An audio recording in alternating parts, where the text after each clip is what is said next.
বঙ্গভবনে জিয়ার কাছে এসেছেন আন্তর্জাতিক বহু রাষ্ট্রনায়ক প্রতিনিধি, ওআইসির মহাসচিব হাবিব চাত্তি, পিএলওর চেয়ারম্যান ইয়াসির আরাফাত, গিনির প্রেসিডেন্ট আহমেদ সেকু তুরে, মিশরের হুসনি মুবারক, সৌদি অর্থমন্ত্রী সাবা আল খায়ের, চীনের ওয়াং ওয়াং চেন, জাপানের তাকাসি হাওয়াকাওয়া, বার্মার নেউইন, বিশ্বব্যাংক প্রধান রবার্ট ম্যাকনামারা, বিশ্ব স্বাস্থ্য সংস্থার প্রধান ডক্টর মাহলার, এসকাপের নির্বাহী জেবি মারাবিজ, নোবেল বিজয়ী বিশ্বখ্যাত বিজ্ঞানী প্রফেসর আব্দুল সালাম, ইসমাইলিয়া সম্প্রদায়ের নেতা প্রিন্স করিম আগা খান, নোবেল শান্তি পুরস্কার বিজয়িনী মাদার তেরেসা সহ অনেকে। রাজনীতিতে জিয়ার গুরুত্বের জন্য জোট নিরপেক্ষ আন্দোলনের পক্ষে তাকে আমন্ত্রণ জানান ফিদেল ক্যাস্ট্রো। সম্মেলনে তৃতীয় বিশ্বের সংগ্রামী কণ্ঠ জিয়া বলিষ্ঠভাবে বলেন, To the Non-Proliferation Treaty was based on a firm conviction that there can be peace only through the elimination of all nuclear weapons. Moves towards the limitation of nuclear armaments and other weapons of mass destruction are important steps in creating an atmosphere of trust and the relaxation of tension. জিয়ার সঙ্গে সাক্ষাৎ করেন জোট নিরপেক্ষ আন্দোলনের অন্যতম স্থপতি Tito, ইরাকের সাদ্দাম হোসেন, আলজেরিয়ার বেনজাদিদ, মরক্কোতে হন সম্বর্ধিত, যুগোস্লাভিয়ায়, মিশরে ও গিনিতে লাভ করেন সর্বোচ্চ রাষ্ট্রীয় সম্মান। কুয়েতের আমির আন্তরিক সংবর্ধনা জানান। সংযুক্ত আরব আমিরাতে পান উষ্ণ অভিনন্দন। ফিলিপাইনে করেন গুরুত্বপূর্ণ আলোচনা। উত্তর কোরিয়ার জাতীয় উৎসবে তিনি ছিলেন মধ্যমণি। বাংলাদেশকে সর্বাধিক আর্থিক সাহায্য দানকারী জাপানে পান বিপুল আন্তরিকতা। ফ্রান্সে প্রেসিডেন্ট দেস্তার সঙ্গে সফল আলোচনার পর স্বাক্ষরিত হয় গুরুত্বপূর্ণ চুক্তি। নিরাপত্তা পরিষদে জাপানকে হারিয়ে বাংলাদেশ লাভ করে আসন। জাতিসংঘে এক স্মরণীয় বক্তৃতায় তিনি বলেন, Special efforts must be made to develop the resources of such countries so as to reduce their vulnerability to external pressure and manipulation. Above all, it is essential that such countries should be allowed to build their own future without outside interference or intervention. মার্কিন president Jimmy কার্টারের আমন্ত্রণে white হাউসে হন সংবর্ধিত। জিয়ার উদ্দেশ্যে president Carter বলেন, জিয়াউর রহমান বাংলাদেশের সর্বোত্তম president.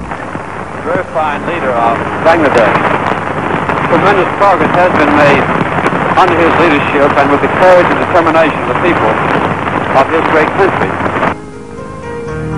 Xiao জবাবে ধন্যবাদ জানান।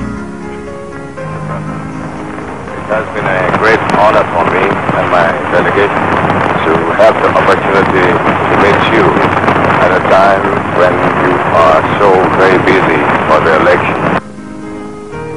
নিউ ইয়র্কের মেয়র জিয়াকে নগরীর চাবি দেন উপহার।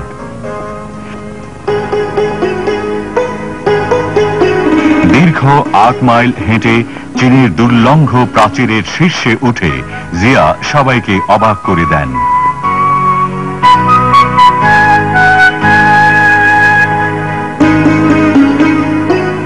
পরে গ্রেট হলে চেয়ারম্যান হুয়া কুও ফেংয়ের সঙ্গে করেন ফলপ্রসূ আলোচনা।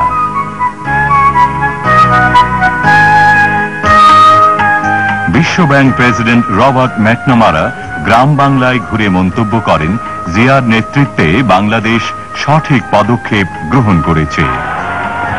গ্রাম বাংলার কোটি কোটি রুগ্ন জীর্ণ মানুষকে স্বাবলম্বী করার জন্য খাদ্য উৎপাদন দ্বিগুণ করা, নিরক্ষরতা দূরীকরণ, পরিবার পরিকল্পনা ও জনসংখ্যা নিয়ন্ত্রণ করা, আইন শৃঙ্খলা রক্ষার নীতি নিয়ে জিয়া ঘোষণা করেন তার স্মরণীয় গ্রাম সরকার নীতিমালা।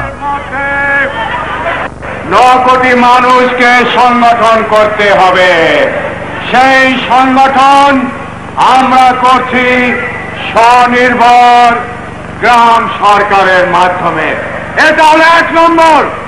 এবং এই স্বনির্ভর গ্রাম সরকারকে খুব শক্তিশালী করে, পাথরের মতো শক্তিশালী করে, বিদ্যুতের মতো চমকপ্রদ করে, সংগঠিত করে আমাদের সমস্যার সমাধান করতে হবে। আমাদের দেশের গ্রামের আসল নেতৃত্ব স্বনির্ভর গ্রাম সরকারের হাতে তুলে দিতে হবে। আমাদের দেশের আসল ক্ষমতা স্বনির্ভর গ্রাম সরকারের হাতে তুলে দিতে হবে। ইন্নাল্লাহ লা ইউগাইরু মা বিকওমি হাত্তা ইউগাইরু ওয়া মা বিআনফুসিহিম।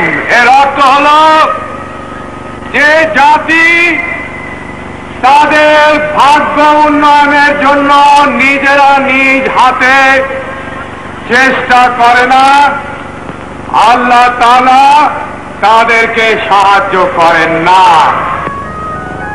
নদীমাতৃক বাংলাদেশের অর্থনীতিকে সমৃদ্ধ করার দূরদর্শী লক্ষ্যে জিয়ার চিন্তায় আসে নদী গবেষণা ইনস্টিটিউট।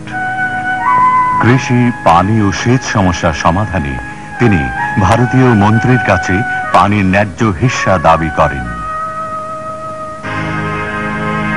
ইতিমধ্যে 81 সালে বাংলাদেশের সমুদ্র সীমায় জেগে ওঠে দক্ষিণ তালপট্টি।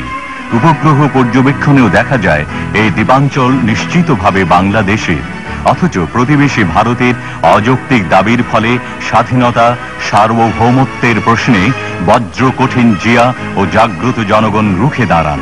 সীমান্তে উত্তেজনায় সতর্ক হয় দেশ রক্ষায় নিযুক্ত বাংলাদেশের অতন্দ্র প্রহরী।